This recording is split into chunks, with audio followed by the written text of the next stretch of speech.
ลอกหลินอันในกาขันมันเจ้ามันย้อนไว้เสียน6 หมุนเกาเฮงไว้ค่ะเนาะพี่น้องโหค่ะดีป้าโหอุดสีนาเลยพักดูว่างเรียกไว้เอาค่ะเนาะดีมีเนื้อปอก6ดีหิมจำกันดังถังซ้ายในไว้ค่ะตั้งกวางลอกเหรียญได้ก็ตั้งนายามันเตมี95 ปีและตั้งหลังมันซ้ำเตมี93 ปีในค่ะเนาะภายขวาได้ก็เตมี52 ปีและภายซ้ายซ้ำเตมีปากไป4 ปีในค่ะนำก็ไรง่ายในค่ะเนาะ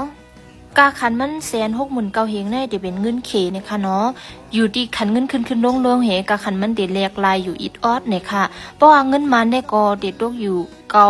ปัก50 แสนเนี่ยค่ะเนาะเตมีบันคันซิดคันย้อมมันอยู่ค่ะ